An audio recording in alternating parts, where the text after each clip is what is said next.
to flow.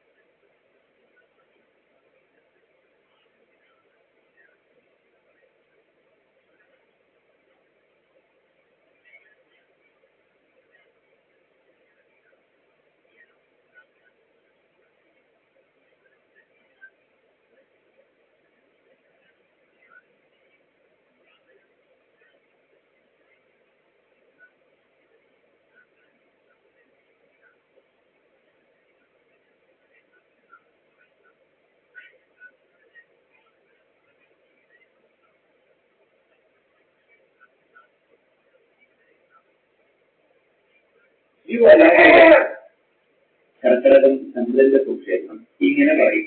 മനസ്സിലായി കാണുമെന്ന് വിചാരിക്കുന്നു. നമ്മൾ നമ്മുടെ വീട്ടിലിരിക്കുന്ന സമയത്ത് നമുക്ക് നല്ലൊരു സമാധാനവും സുഖവും സന്തോഷവും എല്ലാം തന്നെ ഉണ്ടായിരിക്കും, അല്ലെ? നമ്മുടെ മനസ്സ് സമാധാനം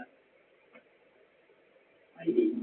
അതുപോലെ ഗ്രഹങ്ങളും അവരവരുടെ വീട്ടിലിരിക്കുന്ന സമയത്ത് അവരും നല്ല സന്തോഷവാന്മാരായിരിക്കും. അതുകൊണ്ട് തന്നെ ആ ഗ്രഹങ്ങൾ നൽകേണ്ടതായിരിക്കുന്ന ശുഭഫലങ്ങളെല്ലാം തന്നെ അവർ വളരെ നല്ല രീതിയിൽ നൽകുകയും ചെയ്യുന്നു. ഇത് സൂര്യൻ ശനി വരെയുള്ളതായിരിക്കുന്ന ഗ്രഹങ്ങൾക്ക് മാത്രമാണ് ഗ്രഹങ്ങൾ അഥവാ വീടുകൾ ഉള്ളത്. രാഹു കേതുക്കൾ ഛായാഗ്രഹങ്ങളായതുകൊണ്ട് തന്നെ അവർക്ക് സ്വന്തമായി ഭവനമില്ല. അവർ ഏത് ഗ്രഹത്തിന്റെ വീട്ടിലാണോ നിൽക്കുന്നത് അതിനനുസരിച്ചുള്ള ഫലങ്ങളെയാകും നൽകുക.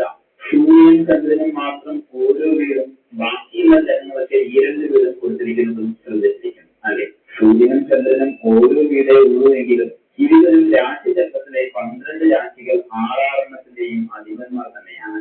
ഈ രാശിചക്രത്തിൽ ഗ്രഹങ്ങളൊക്കെ ആധിപത്യം കൊടുത്തിട്ടുള്ളത് ഒന്ന് മനസ്സിലെത്തി കണ്ടു നോക്കൂ. ചിങ്ങം സൂര്യന്റെ സ്വക്ഷേത്രമാണല്ലോ.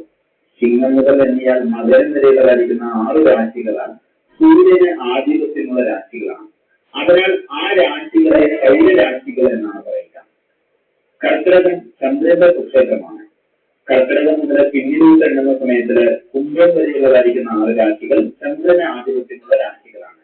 അതുകൊണ്ട് തന്നെ ആ രാശികളെ ചാന്ദ്രരാശികൾ എന്നാണ് പറയുക. ഗ്രഹങ്ങളില് സൂര്യനെ രാജാവായിട്ടാണ് കണക്കാക്കുന്നത്, ചന്ദ്രന് രാജ്ഞിയാണ്. അപ്പോൾ രാജാവും രാജ്ഞിയും ഈ 12 രാശിചക്രങ്ങളെയും ഭരിക്കുന്നു എന്നാണ് പറയുന്നത്. ചിങ്ങം രാശി രാജാവിന്റെ, അതായത് സൂര്യന്റെ ക്ഷേത്രമാണ്. അതിനടുത്ത കന്യരാശി യുവരാജാവായ ബുധന്റെ ക്ഷേത്രമാണ്, സൂര്യന് ആധിപത്യമുള്ള ക്ഷേത്രം. അതിനടുത്ത തുലാം രാശി ഗജനാഭ ശുക്രന്റെ ക്ഷേത്രമാണ്. അതിനടുത്ത വൃശ്ചികം രാശി പടത്തലവനായ സേനാനായകനായ ചൊവ്വയുടെ ക്ഷേത്രം. അതിനടുത്ത ധനുരാശി മന്ത്രിയായ വ്യാഴന്റെ ക്ഷേത്രമാണ്. അതിനടുത്ത മകരം രാശി ദാസന്മാർ അല്ലെങ്കിൽ പ്രജകളായ ശനിയുടെ ക്ഷേത്രം. ഇങ്ങനെ കണക്കാക്കാം. അപ്പോൾ ഒരു രാജ്യം പൂർണ്ണമാക്കുന്ന സകലതും ഇതിൽ ഉൾപ്പെട്ടു എന്ന് വരുന്നു. ഇനി ചന്ദ്രൻ നിൽക്കുന്ന രാശിയിൽ നിന്നും ക്രമമായും ഇതുപോലെ തന്നെ ചിന്തിക്കാം. രാജ്ഞിയായ ചന്ദ്രന്റെ ക്ഷേത്രം കർക്കിടകമാണ്. യുവരാജാവായ ബുധന്റെ ക്ഷേത്രം മിഥുനമാണ്. സാമ്പത്തികം കൈകാര്യം ചെയ്യുന്ന ശുക്രന്റെ ക്ഷേത്രമായ ഇടവമാണ് അടുത്തതായി വരുന്നത്. അതിനടുത്ത മേടൻ രാശി പടത്തലവനായിരിക്കുന്ന ചൊവ്വയുടെ ക്ഷേത്രം. അതിന്റെ തൊട്ടടുത്ത മീനം രാശി മന്ത്രിയായ വ്യാഴത്തിന്റെ ക്ഷേത്രം. അതിനടുത്ത കുംഭം രാശി പ്രജകളായ ശനിയുടെയും ക്ഷേത്രം. മനസ്സിലായി കാണുമെന്ന് വിചാരിക്കുന്നു. ഗ്രഹങ്ങളുടെ സ്വക്ഷേത്രം ഹൃദയസ്ഥമാക്കി വെക്കണം. ഇത് വളരെയധികം പ്രധാനമാണ്. കാരണം ഓരോ ഗ്രഹങ്ങളും അവരവർക്ക് സ്വന്തമായ വീടുകളിൽ നിൽക്കുന്ന സമയത്തിൽ ശുഭഫലങ്ങളെയും അവരുടെ ശത്രുക്കളുടെ വീടുകളിൽ നിൽക്കുന്ന സമയത്തിൽ അശുഭഫലങ്ങളെയും പ്രദാനം ചെയ്യും. ഗ്രഹങ്ങൾക്കും ശത്രുക്കളും എന്നല്ലേ ചിന്തിക്കുന്നത്? ഉണ്ട്. ഗ്രഹങ്ങൾക്കും നമ്മൾ മനുഷ്യരെ പോലെ തന്നെ ശത്രുമിത്ര ഭേദങ്ങളുണ്ട്. അത് നമുക്ക് തുടർന്നുള്ള ക്ലാസ്സുകളിൽ കൂടി മനസ്സിലാക്കാം. അടുത്ത ക്ലാസ്സില് ഗ്രഹങ്ങളുടെ മൂലക്ഷേത്രങ്ങൾ ഏതെല്ലാമാണ് എന്ന് നമുക്കറിയാം. ഈ പറഞ്ഞതില് എന്തെങ്കിലും മനസ്സിലാകാത്തതായി ഉണ്ടെങ്കിൽ ചുവടെ കമന്റായി രേഖപ്പെടുത്തിക്കോളും. മറുപടി വീണ്ടും കാണാം. നന്ദി, നമസ്കാരം.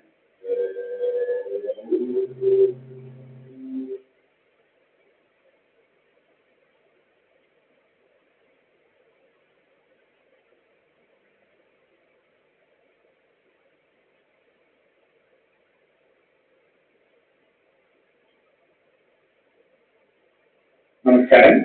മാന്യ പ്രേക്ഷകർക്ക് കേരള ഗുരുസിലേക്ക് സ്വാഗതം.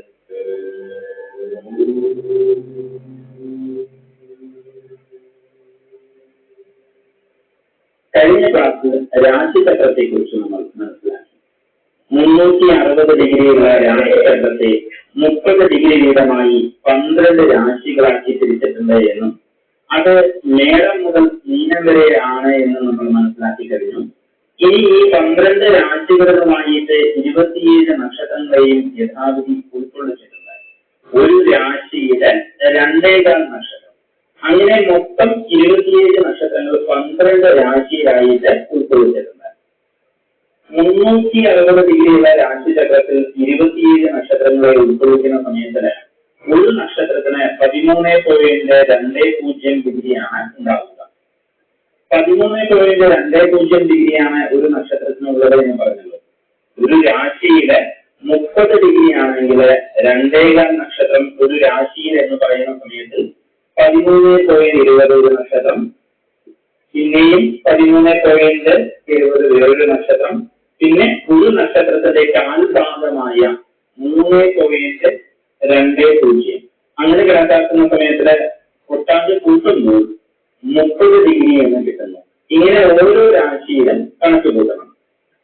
നക്ഷത്രങ്ങൾ ഏതൊക്കെയാണ് എന്ന് അറിയാത്തവർക്കായി അതുകൂടി ക്രമത്തിൽ പറയാം. അശ്വതി, ഭരണി, കാർത്തിക, രോഹിണി, മകീരം, തിരുവാതിര, പുണർദം, പൂയം, ആയില്യം, മകം, പൂരം, ഉത്രം, അത്തം, ചിത്ര, ചോതി, വിശാഖം, അനിഴം, തൃക്കേട്ട, മൂലം, പൂരാടം, ഉത്രാടം, തിരുവോണം, അവിട്ടം, ചതയം, പൂരൂട്ടാതി, ഉത്രട്ടാതി, രേവതി. ഇനി ഇതിനെ ബാധിച്ച ക്രമം കൂടി നമുക്ക് നോക്കാം.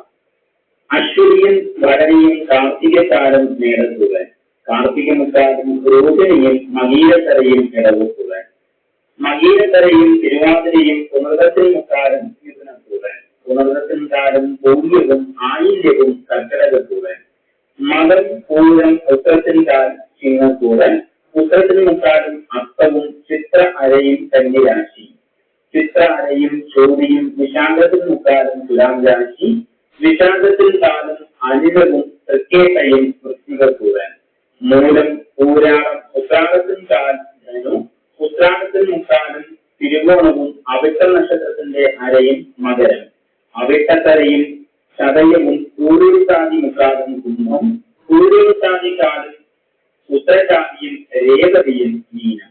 ഇങ്ങനെയാണ് ക്രമത്തിൽ തിരിച്ചിരിക്കുന്നത്. ഗ്രഹങ്ങളുടെ സഞ്ചാരപാതയാണ് രാശിചക്രം എന്ന് പറഞ്ഞത്. ആ സഞ്ചാരപാതയിലാണ് നക്ഷത്രവും ഉള്ളത്. അപ്പോൾ സൂര്യൻ മുതലായ ഗ്രഹങ്ങൾ ഏത് രാശിയിൽ ഏത് നക്ഷത്രത്തിലാണ് എന്ന് മനസ്സിലാക്കാൻ ഈ പട്ടിക നിർബന്ധമായും പഠിക്കേണ്ടതാണ്. ചന്ദ്രൻ സഞ്ചരിച്ചു കൊണ്ടിരിക്കുന്ന അല്ലെങ്കിൽ ചന്ദ്രൻ നിൽക്കുന്ന തലത്തിലുള്ള നക്ഷത്ര മേഖല ഏതാണോ